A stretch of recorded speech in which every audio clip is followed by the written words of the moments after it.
Ja, grüß euch Leute, hallo und herzlich willkommen zu einem neuen Video auf unserem Kanal. Ja, heute haben wir nochmal das Thema Helium für euch am Start, beziehungsweise mal eine kleine Information für jetzt im Januar, was gerade bei Helium los ist. Und es hat sich natürlich einiges getan, auch ein bisschen was Negatives ist natürlich dabei. Sorry, wenn ich zwischendurch dann einmal husten muss, bei mir ist eine dicke Erkältung im Anmarsch. Von daher versuche ich einfach mal jetzt hier relativ schnell durchzugehen, was die Themen angeht. Ja, ihr kennt alle das Projekt Helium, also quasi Hotspot aufstellen und dementsprechend auch passiv ein bisschen was verdienen. Ist so weit in der Theorie. Viele von euch sind ja dementsprechend auch mit dem Projekt dabei. Von daher werden wir halt eben auch mal sehen, wie das jetzt letztendlich weitergeht.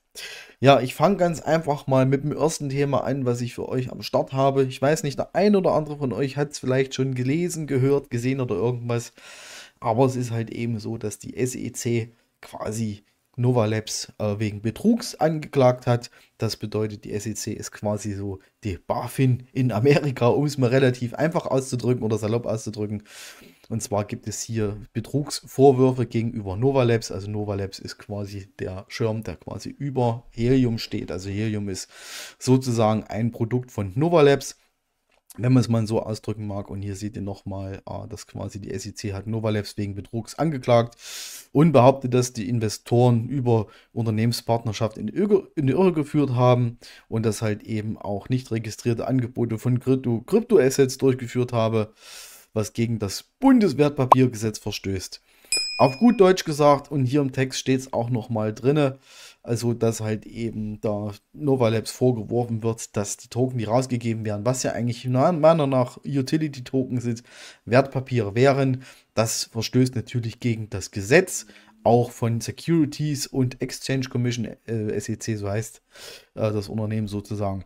Und am 17. Januar wurde halt dementsprechend auch Klage eingereicht. Ja, laut der SEC bot Nova Labs Hotspots an seine Kryptoassets schürfen und Förderung des Discovery Mapping, also quasi Proof of Coverage. Wir kennen ja diese ganze Geschichte. Man stellt halt eben auch eine Abdeckung zur Verfügung.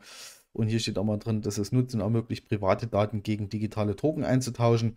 Naja, das sehe ich ehrlich gesagt ein bisschen anders, weil was für private Daten habe ich gegen Token eingetauscht? Eigentlich keine. Ist meine persönliche Meinung.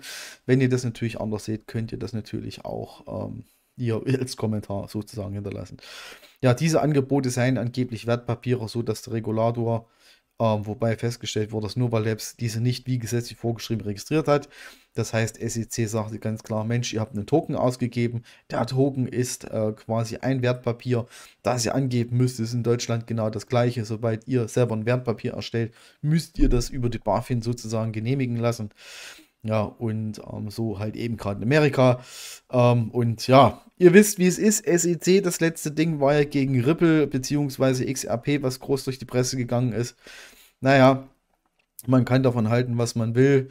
Die machen letztendlich auch nur ihren Job. Wir werden halt eben sehen, wie die ganze Geschichte letztendlich ausgeht. Ja, das Unternehmen hat angeblich falsche, irreführende Informationen an Investoren geliefert, also quasi Nova Labs, sprich Helium, und hat behauptet, dass große Unternehmen wie Lime, Nestle und Salesforce seine drahtlosen Netzwerke nutzen und darauf angewiesen seien.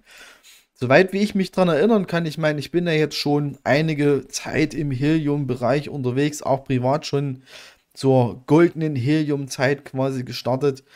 Ähm, ja, ich weiß, das stand auf der Agenda, dass halt eben Lime, Nestle, also Lime quasi in Verbindung mit IoT für also E-Roller, E-Scooter, wie man es einmal bezeichnen mag, quasi da stand Nestle und Salesforce war natürlich auch mit da am Start. Aber ich war der Meinung, dass halt eben hier nur von Nova Labs bzw. Helium gepostet wurde, dass mögliche Partnerschaften da wären. Und ich glaube, Helium hatte sich darauf berufen, dass halt eben das potenzielle Partnerschaften sind, aber nicht, dass es Partnerschaften sind. So kann ich mich noch ganz dunkel dran erinnern. Also wie gesagt, das ist mir schon ein Begriff mit Lime, Nestle und Salesforce. Aber ich glaube, Helium hat nicht aktiv damit beworben. Naja gut, der SEC ist halt eben da anderer Meinung und sieht das halt eben auch irreführend für Investoren. Deswegen halt eben auch die Klage. Also die Klage gegen Nova Labs, sprich Helium, bezieht sich halt eben darauf, dass zum einen der Utility-Token, der ausgegeben wird, beziehungsweise HNT, IoT, whatever, halt eben ein Wertpapier wäre und halt eben B, dass halt eben das Unternehmen falsche Angaben oder irreführende Angaben gegenüber Investoren gemacht hat, denen sie gesagt haben, okay, also beziehungsweise Kunden von uns sind Lime, Nest und Salesforce. Aber wie gesagt, ähm, Wir werden es halt eben sehen. Ja, man hat das Ganze so ein bisschen auch mit Gary Gensler in Verbindung gebracht. Das ist der SEC-Vorsitzende Gary Gensler. Der tritt natürlich aus. Der geht in Ruhestand, soweit wie ich das hier richtig gesehen bzw. gelesen habe. So meint Bitcoin.com News sagt halt eben, okay, das wird sein großer letzter Akt werden. Wir werden es halt eben sehen. Beziehungsweise er tritt zurück. Ihr seht hier nochmal. Dass halt eben zurücktreten wird. Und das wird halt eben sein letzter Akt. Deswegen hat man das Ganze auch so ein bisschen als Genslers letztem Akt betitelt sozusagen. Und wir werden auf jeden Fall sehen, was bei rauskommt, wie sich die Klage verläuft, ob das wirklich so ist, ob es nicht so ist. Wir werden es auf jeden Fall sehen. Also aktuell steht halt eben der Fakt im Raum. Aber jeder muss halt eben selbst eine Meinung zu bilden. Ja, das Ganze wurde natürlich auch direkt auf der Security and Exchange Commission Seite, Gov-Seite, also Regierungsseite auch nochmal veröffentlicht. Das heißt, es sind keine Fehlinformationen. Das ist richtig, also beziehungsweise das ist eine richtige Information, dass halt eben Nova Labs verklagt wurde. Ist halt eben auch nichts Neues. Der eine oder andere hat es wahrscheinlich schon irgendwo mal gelesen. Ja, das Ganze hatten wir auch schon mal bei XRP, habt ihr auch schon mal gesehen, ähnliches Thema, hat auch die SEC dementsprechend geklagt, dass XRP, glaube ich, auch ein Wertpapier letztendlich wäre. Und ja, jeder muss sich halt eben auch da seine eigene Meinung bilden. Mein gut, XRP, mal ganz grob noch quer reingeschaut ins Thema. Guckt mal hier, ich meine, vielleicht hat es mir einen Boost gebracht, keine Ahnung, warum auch XRP seit November letzten Jahres eine 6x hingelegt hat. Ja, ich hatte auch XRP, also Ripple Token, habe die verkauft, weil ich irgendwie das Utility da drin nicht gesehen habe. Naja, ihr wisst, wie es ist. Ist halt eben doof für alle, die jetzt noch XRP halten, beziehungsweise Ripple im Portfolio haben. Haben natürlich Glück und haben halt eben innerhalb von 2 Monaten 6x hingelegt. Ich gönn's jedem, ich sag's mal. Ganz einfach so. Ja, unser zweites Thema, was ich für euch am Start habe, da haben wir viele Anfragen bekommen im Chat, unter Videokommentaren etc.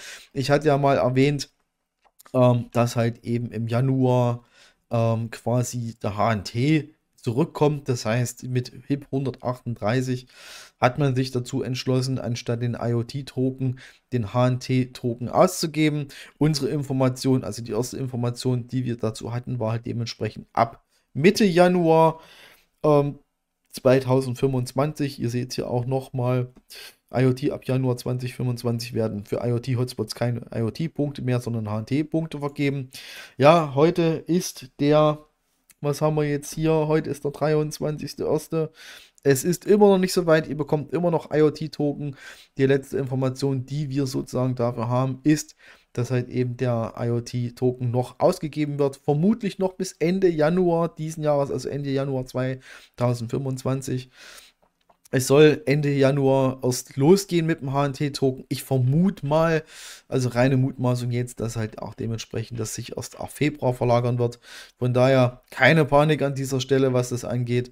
HNT-Token wird kommen. Es ist halt eben eine Major-Umstellung sozusagen, die viel mit sich bringt. Das heißt, das wird auf jeden Fall noch kommen, das wird passieren. Bleibt halt eben da ein bisschen geduldig, was das Thema angeht.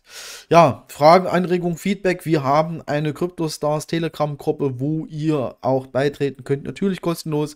Wir haben auch den Subchannel Helium. Das heißt, ihr könnt euch Fragen dementsprechend auch beantwortet werden. Wenn ihr zum Beispiel noch mitmachen wollt oder Probleme habt mit euren Meinungen, kommt einfach in unsere kostenlose Telegram-Gruppe im Subchannel Helium. Kann euch da eventuell geholfen werden. Ja, last but not least, wir gucken noch mal ganz kurz auf die Kurse. Also ihr seht hier, der IoT-Token hat sich ja wirklich in der letzten Zeit eher zum Negativen entwickelt. Wir hatten ja hier schon mal quasi den Bereich mit 0,001, was ich relativ gut finde. Ihr seht hier, dass wir in den letzten, also in einem Monat quasi mit minus 41% unterwegs sind, beziehungsweise jetzt aufs Jahr gesehen mit 58% minus. Das kann natürlich auch viele Abverkäufe sein, etc. Wenn wir mal auf die Marktkapitalisierung schauen, wenn wir sehen hier von 60 Millionen auf 10, 15 Millionen runter, das sieht man halt eben auch, dass die Marktkapitalisierung dementsprechend auch einbricht, um es mal so auszudrücken. Hier sieht man das auch nochmal im letzten Monat. Das kann natürlich auch schon ein Stück weit damit zu tun haben, dass halt eben bald HNT ausgegeben wird und auch durch den Ausschluss vom Markt in China sozusagen sind die Karten neu gewürfelt worden. Ja, das ist halt eben jetzt der Kurs, der uns interessieren wird. Das heißt, der Helium HNT selbst, der nimmt auch ein bisschen ab in letzter Zeit. Ihr seht hier in 7 Tagen jetzt hier mal so ein von 5,38 $ bis auf 3,99 $ runter. Ja, auch auf Monat gesehen ist eher eine negative Tendenz zu erkennen aktuell. Nichtsdestotrotz, wenn man sich mal den Jahreschart anschaut, ist es halt eben sehr, sehr durchwachsen. Und vor allem, wenn man mal sieht, wo die Reise hinging, beziehungsweise wo der HNT-Token mal war, seht ihr auch, dass auch jede Menge Potenzial noch da ist, was das Projekt angeht. Ja, Leute, das war's von mir. Ich bedanke mich bei euch fürs Zuschauen, wünsche euch was. Bis die Tage. Bis später. Ciao.